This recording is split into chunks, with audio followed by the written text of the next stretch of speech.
got like a loading sequence. All right. Okay. Let's see.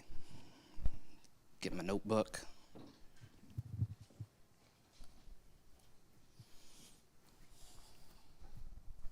I'll stand over here so I'm not in the way of the mics. Oh, good. Okay. We have audio. How we doing? Yeah, you're good. Sweet. I'm giving you a little bit in the main room, just so you know. Perfect.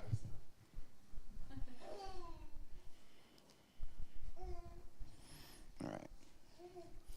Good morning. Good morning, Bob. Thank you. I find myself more nervous this morning than I almost ever have been speaking publicly.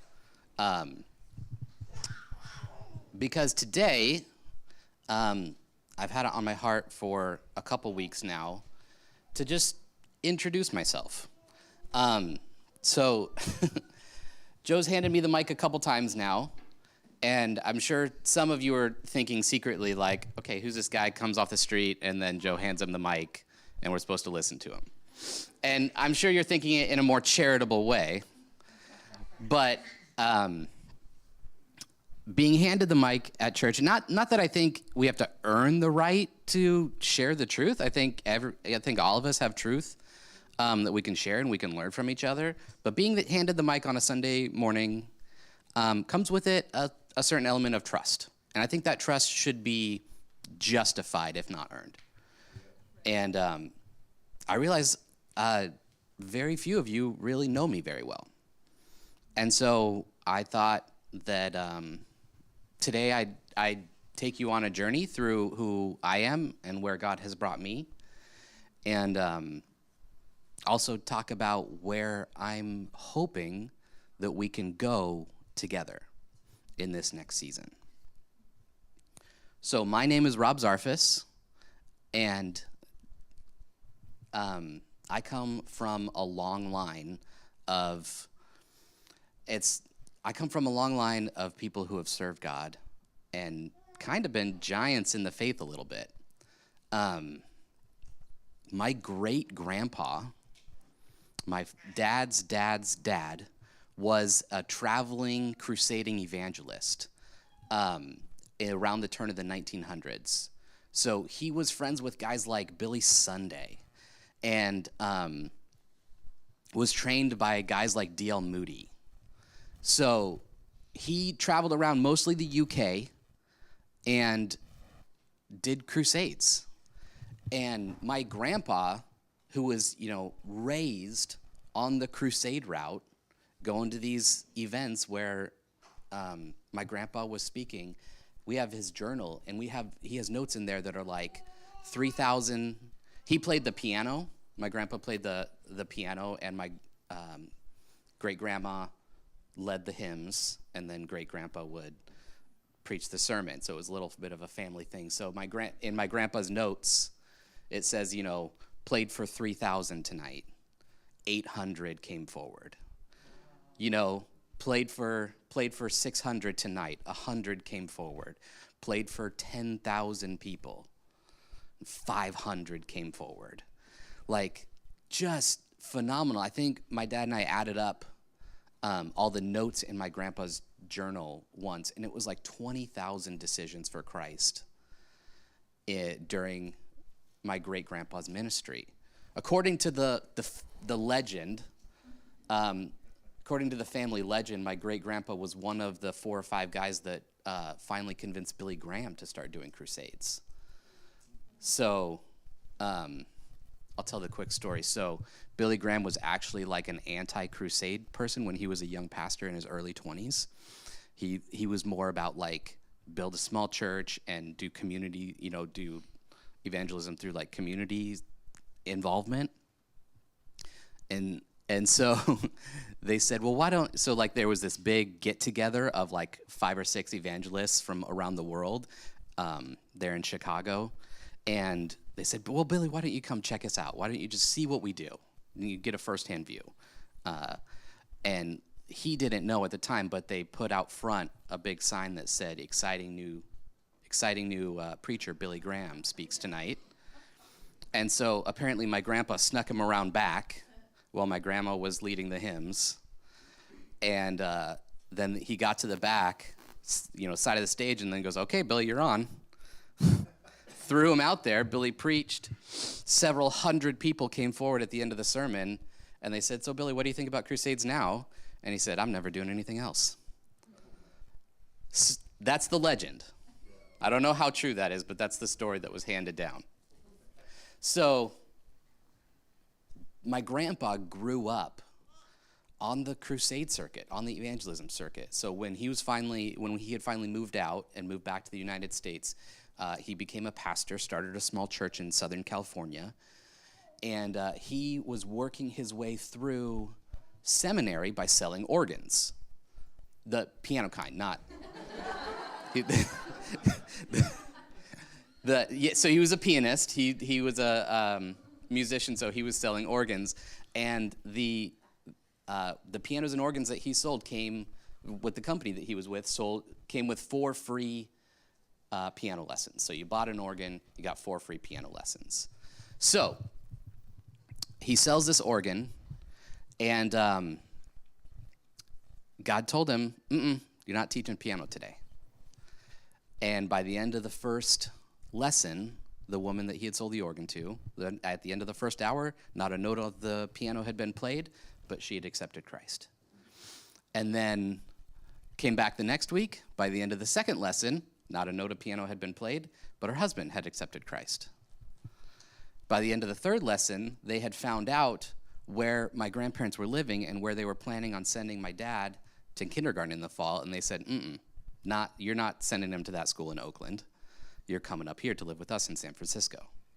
And by the end of the fourth lesson, they had moved into their what is now a $25 million property in the heights of San Francisco overlooking the bay.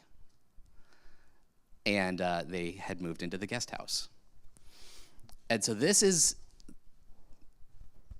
just these two guys. My great-grandpa did not operate with a schedule. He did not operate with a plan. We're going to go to this city, then this city, then this city, then this city, then this city. When they were done one night, they said, "God, where are we going next?" And somebody every single time would say, "Come to my city tomorrow night. We'll set you up." Every single time. He led his entire ministry on faith that the Spirit would provide, that the Spirit would lead and guide. My grandpa, I know he was someone who followed the Spirit because when he sat down with that woman, God said, no, we're not doing piano today. And he listened. And God provided not only a heart that was ready to receive Jesus, but a home for them. God said, I have provision for you through this woman. It's not about piano today. My grandpa was pastoring there in Southern California, and when Western Baptist College, what is now Corbin University, decided to move their campus from the Bay Area up to Salem, some of the professors were not coming, and so my grandpa was invited to come up and be a professor of theology and music. And he said, yeah, we're going. So, and it ended up, my grandpa was the guy that said the thing to the mayor of Salem that made the mayor go, yeah, okay, you can come. And so it was just this, Grandpa said yes to the Spirit. And he taught at Western Baptist College until he died. And my dad grew up on campus. My dad grew up around all the theology professors and all the teachers and all the great people of faith there. And my grandpa helped start a church that my dad still attends.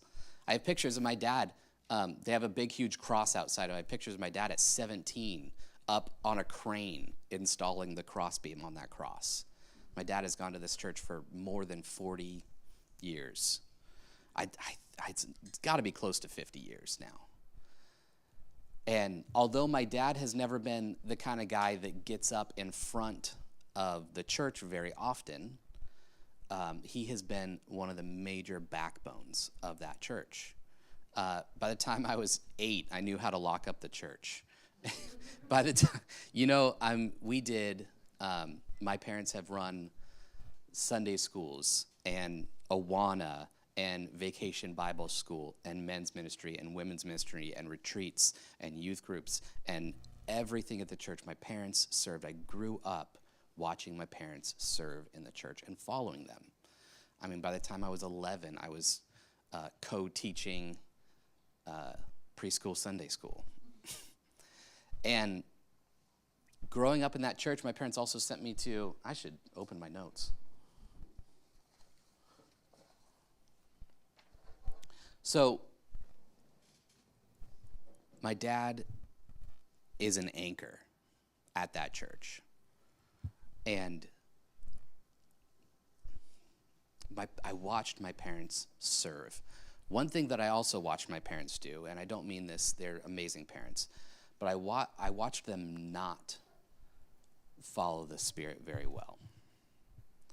And my church that I grew up in was a conservative church, conservative Baptist, great church, amazing teachers. A lot of the professors and people from the college, Western Baptist College, came to church. I mean, there were, I knew that there were students paying, $30,000 a year to go listen to these guys teach who were my Sunday school teachers. Like, my 4th grade Sunday school teacher was a professor of theology. So, I grew up knowing the word. However, being a conservative Baptist, it was the kind of church that would acknowledge when missionaries came to talk about miracles, they'd thank God, but would never think to ask God for a miracle themselves. They're the kind of people who didn't really believe in speaking in tongues, didn't really believe in visions or prophetic things at all, didn't really believe in, you would talk about spiritual warfare, but not really the reality of it. And I saw my parents actively discourage people from following what God was telling them to do. When people were like, I'm going to go on this mission trip. I feel like God is telling me to go on this mission trip. They're like, you don't have the money. You're too young. That place is dangerous. And I'm like, dude, it's going to work out. If God is telling them to do it, it's going to be fine. That's what I was saying. And I was like, okay, I'm not going to do that. And next bit is complicated. So I grew up in a church that taught that if Jesus was inside you, Satan and his demons couldn't touch you. And that was not my experience. So even as somebody who loved the church, even as somebody who served and loved the word, when I was 9, I read through Proverbs and Ecclesiastes just on my own and started memorizing Proverbs and started praying for wisdom. When I accepted Christ at 4. I remember vividly sitting in Awana Cubbies as a 4-year-old, we just went through the Romans Road, memorizing little abbreviated versions of the Romans Road, and I remember sitting in that classroom. I could take you to the exact spot and being like, oh no, I'm going to go to hell if I die. I need to ask Jesus for forgiveness. And I said, teacher, can I go to the bathroom? And I left the classroom and prayed to God that God would forgive me, and so that I could go to heaven when I died. And a lot of people say that, when a 4-year-old or 5-year-old accepts Jesus, all they really know is that, you love Jesus and somebody leads them in the prayer. And you hear a lot of stories about I accepted Jesus really young, but then it really became my own. That was not my story. I understood what I was doing at, a month before I turned 5. And it's a testament to the teachers that I had, even as a preschooler, that I understood that I wasn't just asking Jesus to come into my heart, that I was asking him to be the ruler of my life. I knew that even back then. And so I knew that I was a Christian. I knew that I was a child of God. And yet I knew all the verses about the armor of God. I knew at 11, I started memorizing Job, studying and memorizing Job because I wanted to understand it, and I didn't. And if you haven't caught on yet about me, memorizing is how I process things. So if I want to understand the book of Hebrews, I just memorized it. So I remember knowing how to put on knowing all the little tricks to putting on the armor of God, knowing all the tricks, reading all the Frank Peretti books that have all this like scary spiritual stuff, and like knowing what all the protagonists did in those books. And yet my entire high school time was plagued by demonic voices in my head. It started out not so bad in middle school, but by the time I got to high school, it was a nightmare. It was constant torture in my brain. All the while, still going to my Christian school, still singing worship songs at chapel every day, and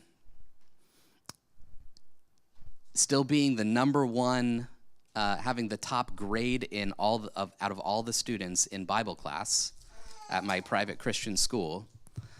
And not to say I was a good kid. I love breaking rules. I still do. I love towing the line, but everybody knew that I knew the word. I knew the word, and I lived it, and I loved it. But there were these demons torturing me constantly, and it took a long time, and I spiraled. I got really depressed, and it was crazy, and I won't go into a ton of details. If you want, there's a really cool video. I thought about putting it up, but I didn't, because I didn't want to bother Jonathan. But a friend of mine did a video a few years ago just about my story. It's called Anchored to Truth. It's on YouTube. So if you go onto YouTube and you type in Anchored to Truth, I'm the first hit, and you'll see a picture of me. It's a 20-minute video. Watch it. Be sitting down, and feel free to text me afterwards if you have any questions, because it gets real intense. But eventually I said, this has to stop, and I don't know how to end it. Nothing that I learned in church applies here. Nothing is working. Nothing will do. It doesn't. These demons aren't afraid of the Bible. They're not afraid of worship songs. There's nothing. I can't stop it. And I didn't really. At the time, I didn't even really believe that they were demons, because I was taught that that's not a type of thing. I just thought I was losing my mind. And so eventually I decided to end my life at 16, almost 17. And I made a plan, got ready, and I was going to take my life in my bedroom. And a couple things happened. I put on a CD that I had bought a while ago that I hadn't listened to, and the second song came on, and it said, the lyrics said, "Things will get better, this I promise you, and I know it won't feel this way forever. Things will get better, this I promise." And I remember turning around and looking at it and saying, "What did you say?" I looked straight at my stereo and said, "What did you say to me?" And then the chorus repeated, and it said, "Things will get better, this I promise you. Loneliness won't last forever." And I listened to that song on repeat for what felt like all night, maybe 4 hours, just sitting in my room, saying like, okay, God, like, what am I going to do? What am I going to do? Because I can't keep living like this. And then Jesus showed up there in my bedroom. Jesus appeared to me. I was sitting in a deep, I just looked up, and I was sitting in a deep pit, a deep, nasty, dark pit. And I looked up, and Jesus is standing on the rim of the pit. And he reaches his hand down, and he says, "Come up here. There's life up here." And man, the word, Has anybody ever been to Niagara Falls? Like been really close to a massive waterfall?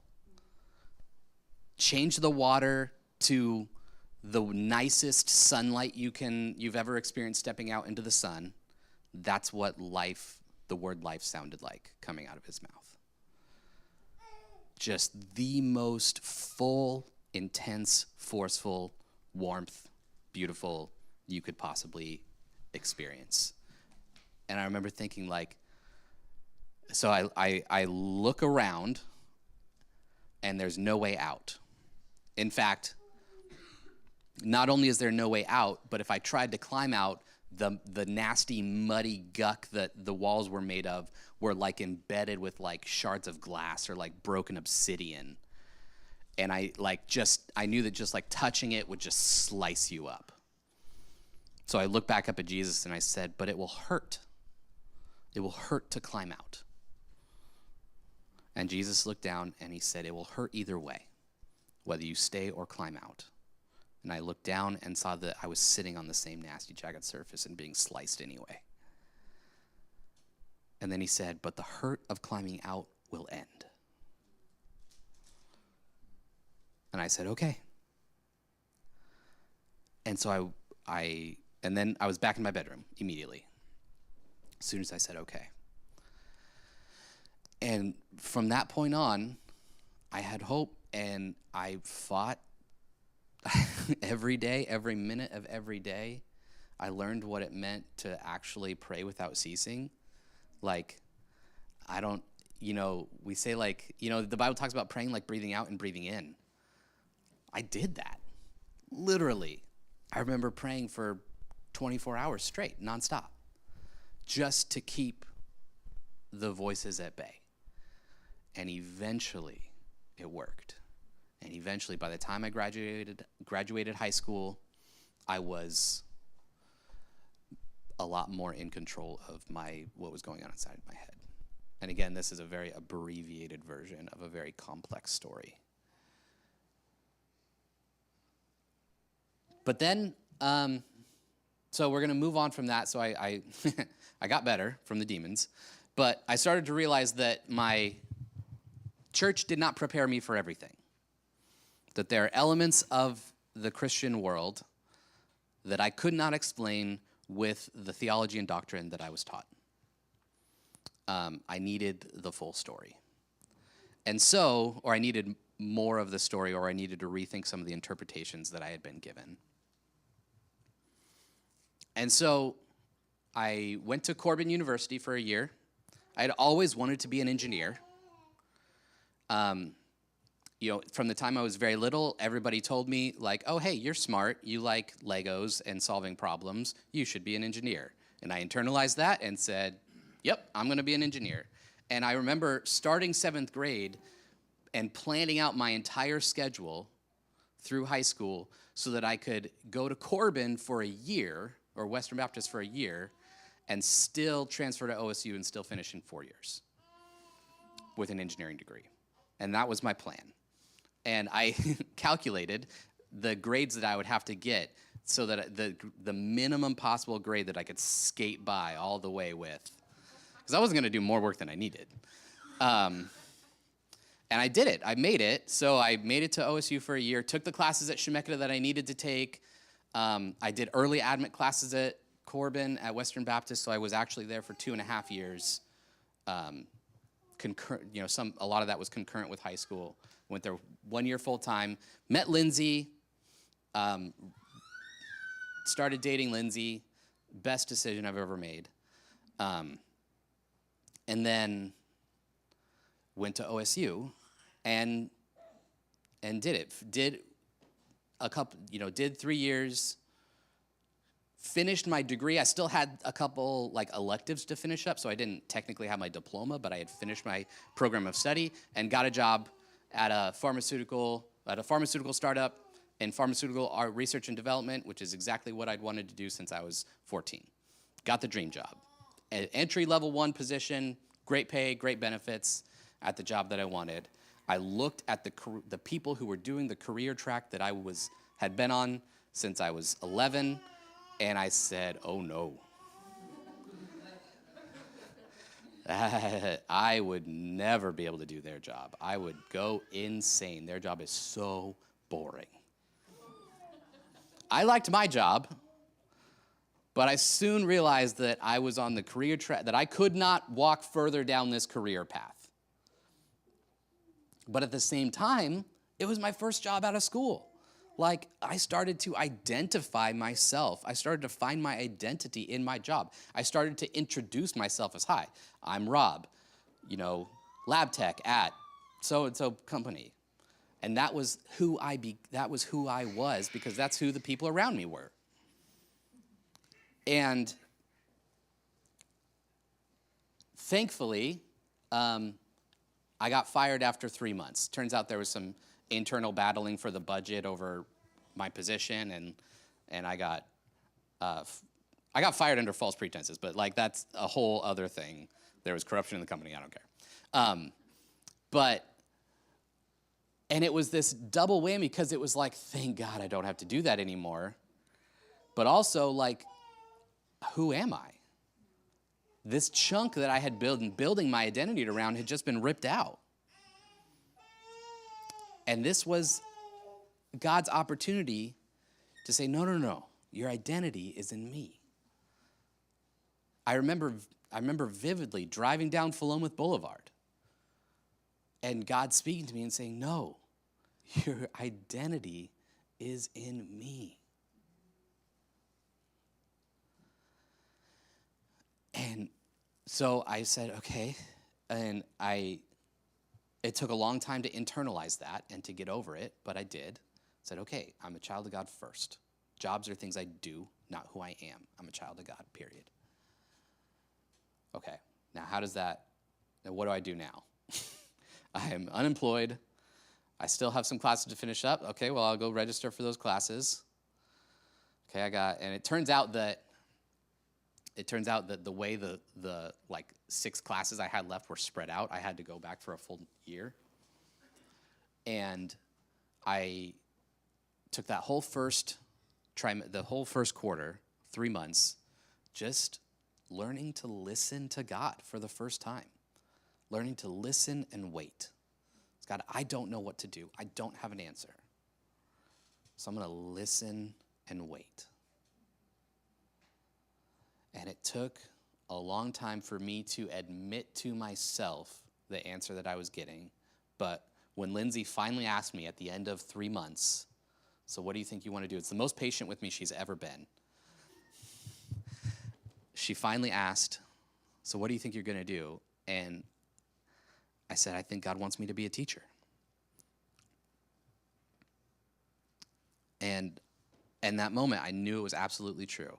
6 hours later, she had an email in her inbox from the principal of the school that she was working at saying, hey, we need a math and science teaching assistant. Do you know anybody? And said, okay, it's a lot less money than I was making at the other place, but it's better than nothing. Let's go. I'm in. Let's do this. So I started teaching out at Kings Valley Charter School. So Lindsay was teaching kindergarten out there, and I started helping out with their math and science program. And not only did I find that I loved it, I found that I was exceptionally good at it. Other people were telling me, like, we've been working with that kid for years and have never got through to them, and you did it in like 5 minutes. How did you do that? I was like, I don't know, and I learned that I was a gifted teacher. But so we went out there. So we ended up moving out there. We were still driving back into church, back into town for church. We ended up moving out there, and there was a little church, PD church. And my wife was like, she had been invited to like a ladies' Bible study there with some of the moms of some of her kindergartners. And she's like, can we please go out to the PD church? It's such a long drive into town. It's only 10 minutes down. It's only 5 minutes down the road. Can we go to the PD church? And I said, no, I'm not going to a little podunk country church. I'm a city boy. I have to hold on to that out here in Podunk Town. And so eventually one day she finally talked me into it. She finally said, if we're late, if we drive into town, we'll miss the whole service. If we go out down the road, we'll only miss the worship. So I said, fine, okay, we'll go. I said, but if the banjo player is leading worship, I'm out of there.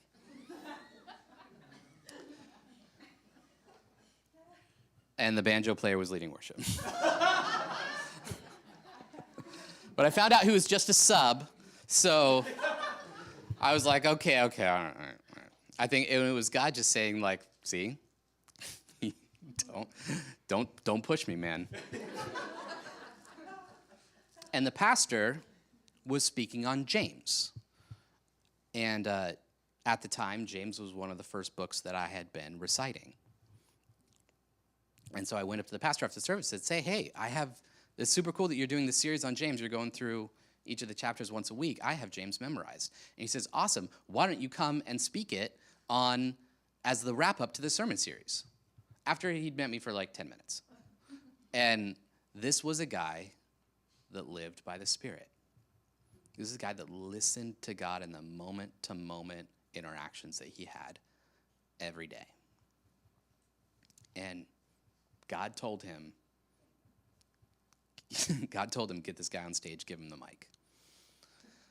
And so that was James 1. We had 4 more Sundays before I was speaking. Parallel to that, another one of our friends who had been going to Calvary in Corvallis and had come out and was teaching at the school and had decided to start going to PD. So he's sitting there thinking, okay, well, who would I partner with this? And he goes, well, I wonder if Robin... So he's thinking, our friend Scott is thinking, I wonder if Robin Lindsay would be up for helping. And the pastor goes, hey, why don't you ask Robin Lindsay to help? And Lindsay and I had been praying about getting involved in the youth program at Calvary for like a year. I was friends with all the youth leaders, middle school, high school, college. I had spoken in their Sunday school classes. Helped out here and there, but it never really felt like the right timing to like get involved. So Scott comes and corners me at school and says, hey, I know you'll need to talk to Lindsay about this. I know you guys will need to pray about this. What do you think about helping me start a youth group at PD? I said, yeah, I'm in. And he's like, don't you need to talk to Lindsay and pray about this? I said, no, we're good. We're in. And he's like, he didn't believe me at all. So later that day, he went and cornered Lindsay, because we were all 3 at the same school, and cornered Lindsay and said, okay, so what do you guys think about doing a youth group? And she's like, yeah, we're in. She didn't even let him finish the sentence. She said, yeah. And she's like, don't you need to talk? She said, no, I don't need to talk to Rob. We're in. We're doing this. And we had been praying for a year and waiting on God for the right timing, and it was the right timing. And Scott was like, okay, so maybe after the first of the year, this was in September, maybe after the first of the year, we can put something together. We can start planning, start inviting kids, and we can start something in September. The next Sunday, James chapter 4. No, it was James chapter 5. 15 kids show up to church. There had never been more than 3 ever before in my experience or in anyone else's. 15 teenagers are at church. And so Scott's like, I'm going to start talking to them. And so he goes and says, hey, you guys want to do youth group? And they're like, yeah, let's do it. And they're like, well, when would you be up for starting? And they're like, how about next Sunday?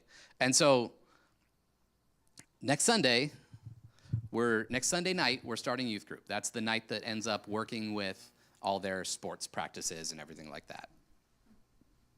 So, Sunday, after the book of James is done, I'm speaking, I recite James, Scott is leading worship, and at the end of Scott's final song, the pastor gets to say, and here are your new youth pastors. And the response, I had little old ladies come up to me and said, we have been praying for you for 4 years. I was like, what? And in that moment, I learned a lot of things. That waiting and trusting on God can not only be what is right for you, but God can use you to answer other people's prayers. I'd never had felt like I had been the answer to somebody else's prayers. And I also learned that I have to trust the God that's in my wife. Because she said, we need to go to this church.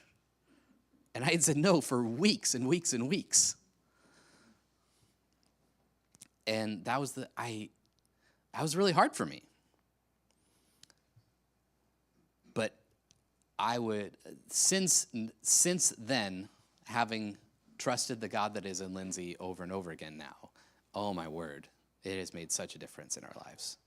I'm not the leader, God's the leader. And sure, I'm the head of the household, however you want to think about that. But God's the leader, and sometimes I need to get on board with what he's telling Lindsay. More often than not, actually. So I became the youth pastor, and Scott did a lot of the administrative work, but I did the teaching and planning on Sunday nights. And we had a core group. After that first initial surge that started, we had a core group of about 3 families, about 6 kids that came consistently, and occasionally a couple more. Occasionally we'd have up to maybe 10 or 12. And one of my first big things that I wanted to do is I wanted to take the youth group to Acquire the Fire. Acquire the Fire was in Eugene. I had gone as a kid, and I wanted to take them to this event.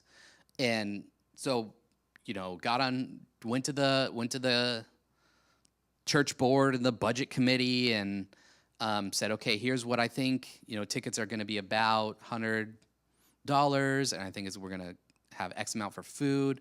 So we're going to take our 6 kids. I think it's going to be maybe $700-800 for this 2-day event. And they said, yeah, sounds good. You can do that. So I go to this pre-meeting. So, this planning meeting where you can sign up, get early bird discounts, get the curriculum so you can start prepping your kids for what they're going to talk about, get the post curriculum so that you can help debrief and play off of what's going to happen, and stickers and all sorts of stuff, all sorts of cool stuff to lead up to it. And so I'm filling out the form to register my kids, and when it comes to how many tickets do you want, I go to write 6 and my hand writes 25. I made the motion for 6 and 25 happened. And I said, no, and I erased it because I was using an erasable pen somehow. That's just what they had on the table. And so I erased it. I said, no. We have 6 kids in our youth group. And my hand started shaking. And I'm ambidextrous. I usually write with my left hand, but sometimes I write with my right hand. I thought maybe my blood sugar's low. I went and got a drink of water. I switched to my right hand. I can still write with my right hand. Nope. Could not write with my right hand. My hand, I started sweating.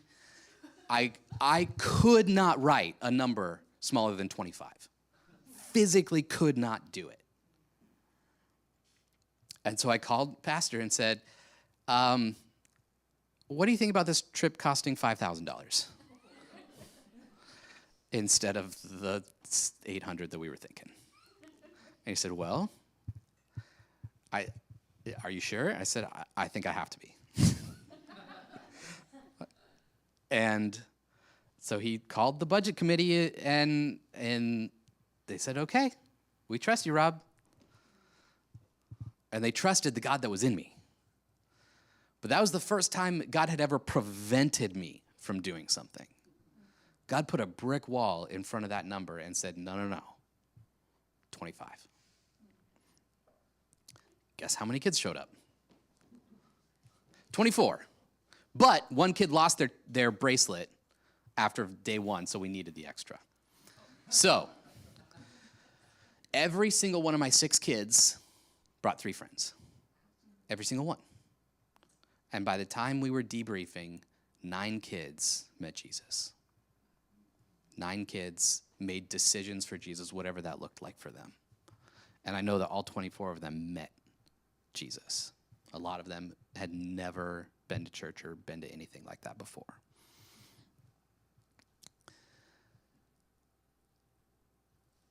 And this is when I started to realize that when you do what God says, that's the optimal setting for your life.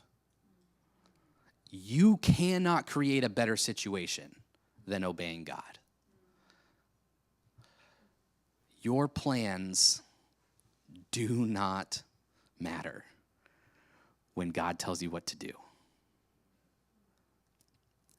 I cannot emphasize enough. I cannot emphasize to myself enough. I can't say it to myself enough.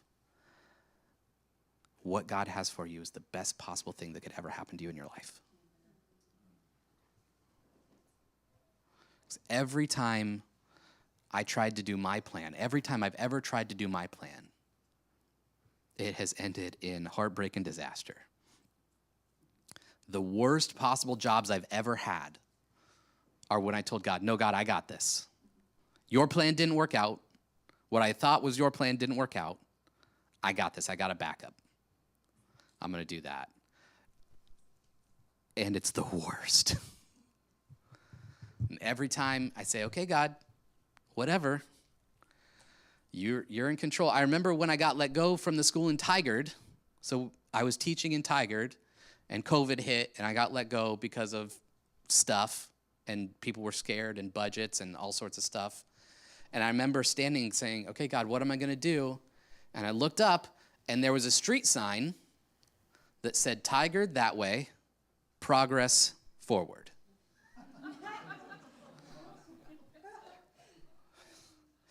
I said, okay, God, I'm not sticking around in Tigard. I had applied for every single job in driving distance from Tigard. And I said, we loved our friends in Tigard. We loved our home in Tigard. And in that moment, God said, no, Tigard's behind you. Progress. I have progress.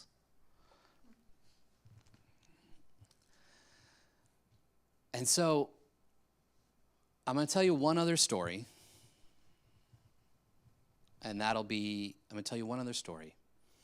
One time as a student, I was coming back from class to my car. There on, I think, probably Monroe Street, and there's that big brick church right across the street from, kind of on the whatever end this is of Cambus, east end of Cambus. Probably. I think it was the Baptist one. It was the one on the north side of the street. Okay. So I had parked there by the church, and I was walking back to class, and I saw this guy sitting on the church step, railing, brick thing. And in that moment, I just said, I looked at this guy, and I just knew this guy came to talk to someone at the church, but it was closed. Now he's sitting out here not knowing what to do. I knew that. But I did not trust the Spirit telling me that. So I know very clearly God said, okay, he came to talk to someone, and that was closed. Go talk to him. I didn't trust that. I stood with my car door opened, in my car door, behind him so that he couldn't see me, for 40 minutes, fighting the Spirit and saying, no, that can't, I'm sure he's just waiting for the bus or something else, or waiting for, it's not, I don't know that. There's no way for me to know that. I can't just go talk to him. You can't just walk up to people and talk to them. For 40 minutes. And eventually the guy got up and walked away. And I got in my car, and I was driving back to Salem to my parents' house, and I spent that whole hour drive just feeling wrecked and trying to justify to myself how that wasn't God telling me what to do. I have no idea what that situation was. I have no idea what would have happened. I have no idea what that guy needed.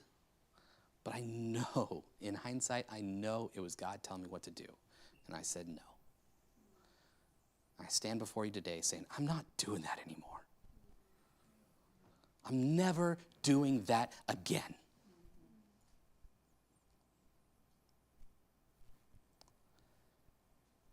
So, how? How do I never do that again? How do I make sure that I'm doing the things, I'm listening to God writing 25 when I had planned to write 6? How do I make sure I'm doing that kind of thing every time? Because God has always, in my life, God has shown up in the big life decisions. Where are you going to move? Where are you going to live? Where are you going to work? Who are you going to marry? God has shown up in the big life decisions. But I need him to show up every day. I understand God can tell me what to do, and God can pick the optimal thing, the best possible situation, and God can orchestrate that and provide for me and for others and for you when we listen to him in the big decisions. And I'm at a point in my life where I'm getting okay at that. But I want to have that same, I want God to have that same level of control in every decision. I want every decision to be optimal. I want every decision to provide for me and others.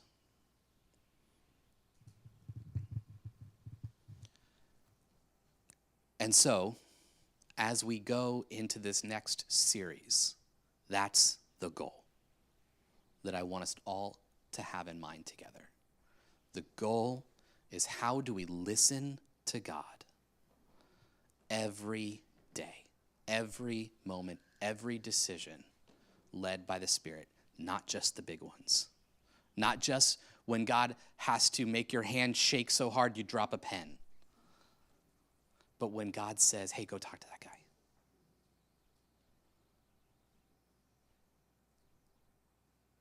Or, hey, stop talking.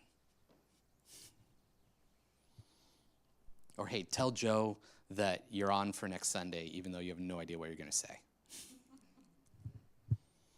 Here we are. So I don't have an answer today,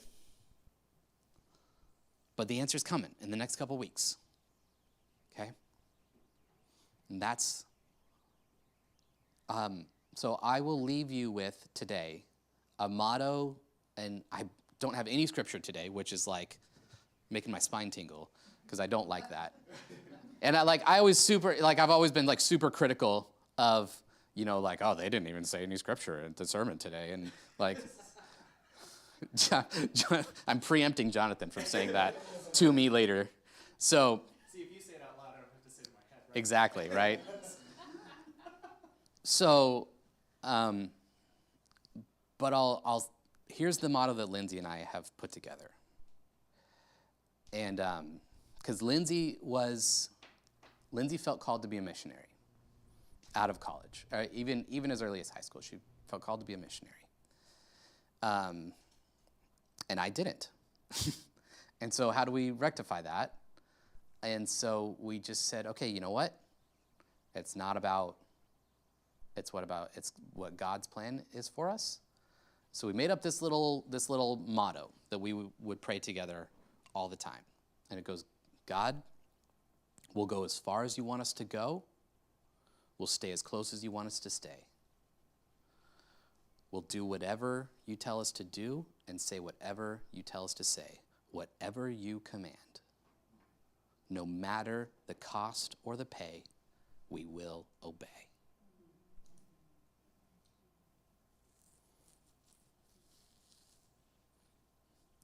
And I'm going to add to that today. I'm going to say, we will obey every day. Because we've said that when we were praying over the big decisions, over jobs, over kids.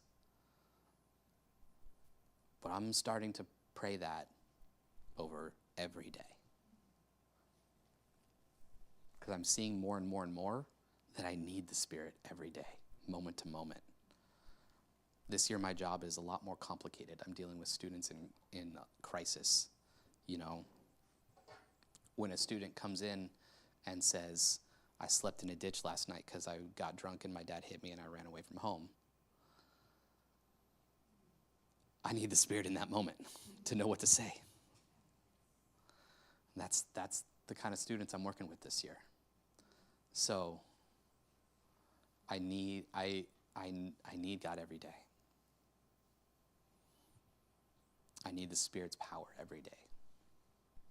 And I'm excited to start dialing in to that optimal setting for life, for my life. I'm excited to start trusting the movement of the Spirit that is in me and the movement in the Spirit of the Spirit that is in everyone else. I'm excited to not just trust the God that is in my wife, but to trust the God that is in all of you.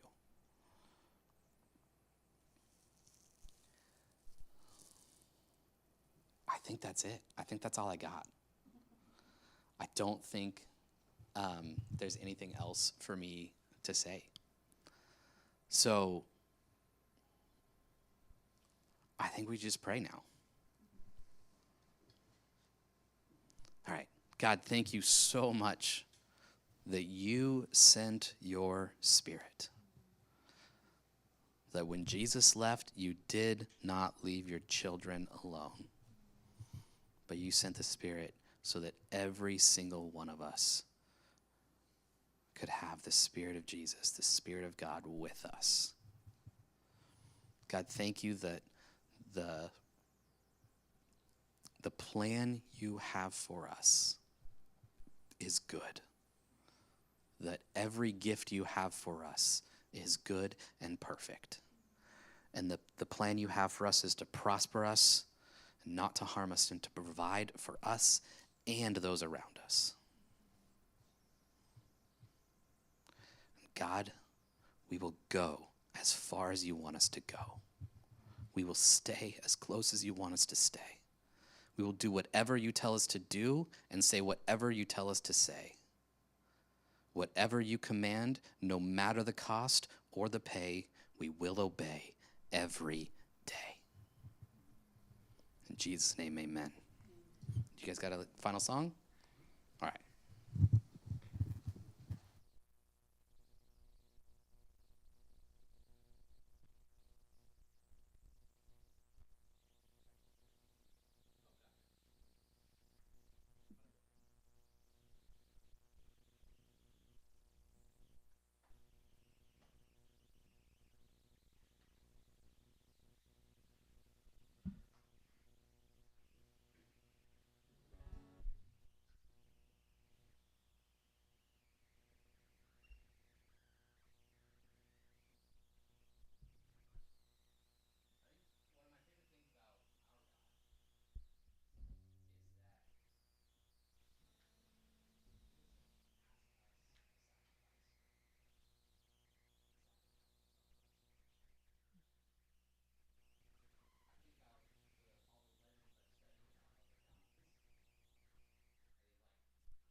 just escape.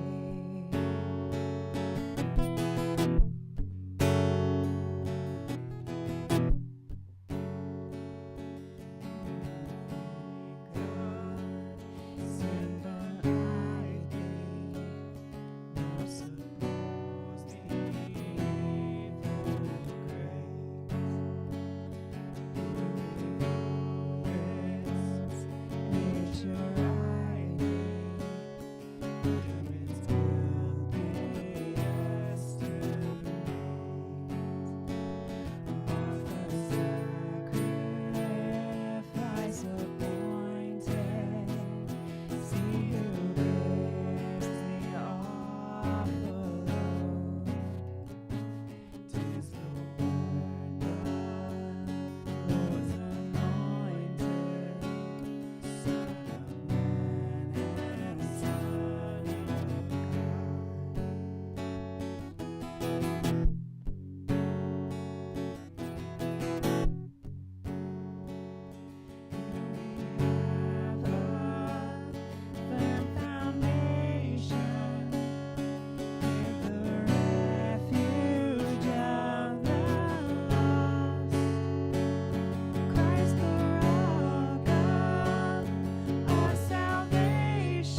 that you would be our vision, that you would be our guide by day, by night, as we are waking, as we are sleeping.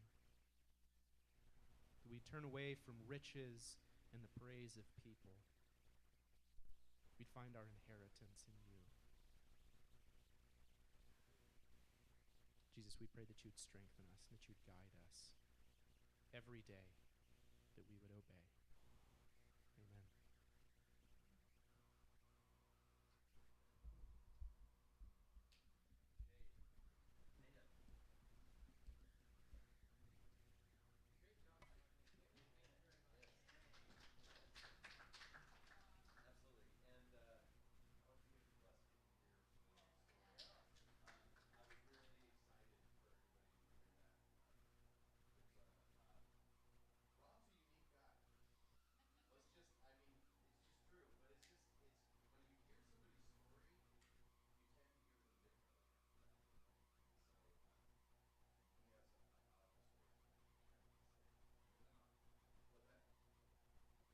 There we go.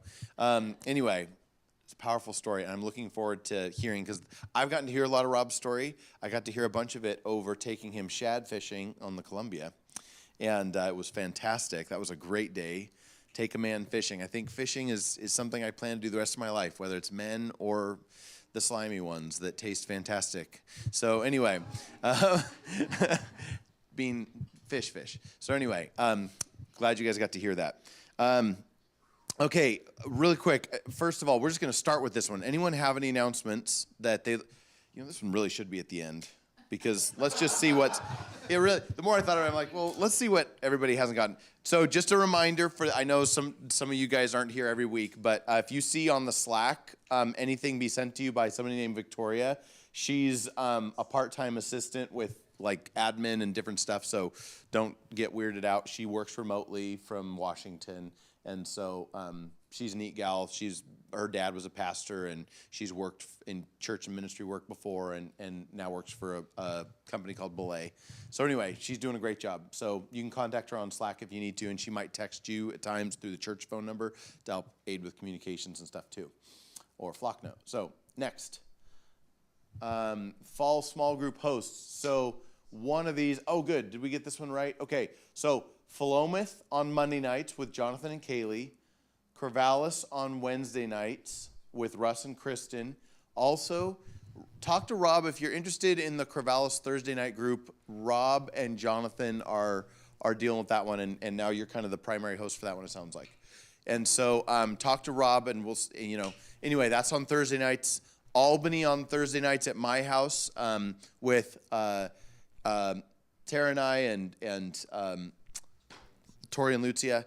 And then Corvallis on Saturday nights, Will and Sean, their Abide group, will be utilizing the Spirit Walk book. So just want you guys to know that those are options. If you want to email me at joe.k@southsidecorvallis.org or Slack me, you can do that. If you're not on Slack, we can help you get on there. So ministry team meeting, did not get deleted from last week. Sorry, that was last week. It was a great meeting. Sorry about that. And then community communications, just reminding that we're on Slack for a lot of our communications. If you want to be on our prayer chain or those things, we'll help you get on Slack to be able to do it, because Slack enables you to customize your notification settings really well. So that way people aren't like getting notifications. Notification overwhelm is a real big thing, isn't it? So it helps with that a lot. And locking the building out, just a quick reminder that if you're the last one out, make sure to lock all the doors, check the locks on all the doors on both buildings, because that one gets missed sometimes. And then, and turn off the lights. And then we've just been missing a little bit of food being left over as we've been doing these refreshments, brownies or sweets or whatever things that get left, or cake. We've been missing some of that food getting left out places, and we're still trying to work on the rat issue. And there's, so just please help us by, when you're the cleaning crew or when you're, just out and around, just make sure we don't leave food out especially. That's like the biggest one, is not leaving food out. And so we actually found, never mind. I won't tell you about it. We found a rat recently. It was like, we got another one. But I think we're making headway on the rat problem, so be encouraged. And does anyone have any announcements that were not? Thank you so much for going back to that. What's that? Sign up for potluck. Yes, so we've been missing some sign-ups on the potluck. So if you haven't been signing up or you haven't seen it, we're trying to put it out a little earlier for people. So make sure to sign up for something for the potluck, which is always on the fourth Sunday of the month when we do Family Sunday. Yes, Sean. Yes, thank you. So this Saturday, the Abide and Southside worship night is happening. We're going to have an all worship night. Is it from 7 to 8:30? What time is it? 7 to 8:30 Saturday night here in this room. Really, really excited about that. Sean and Grace are going to be each leading some songs. I'm going to be doing some songs. We have quite a large crew. It'll be a bit loud. If you're noise sensitive, I would encourage you to bring earplugs, because just so you know, it'll be fun. And seriously, part of the reason I say that is that as much as we can turn the fader down on the amplified instruments, there's like a couple violinists, and they cannot turn down very well. So there's no amplification for them, and they just penetrate the mix, really. So anyway, so it's not just young people being stupid with amplifiers. Okay. But there's... In fairness, there are lots of young people. Yeah. Yeah. It is true. There's a thing. But you're also trying to balance it out with two violins that don't have volume knobs. So anything else? Was that you the same one? Okay. Same one. Cool. Guys, where was that? It's going to be here. The worship night's going to be right here, 7 p.m. Saturday. So looking forward to it. So come and worship your hearts out. Praise worship. What's that? A home game? Boy, there might be. Sorry, Beavers. If you got Fubo TV or whatever, kind of, save it. Okay. That's everything. Go in peace, guys. God bless you.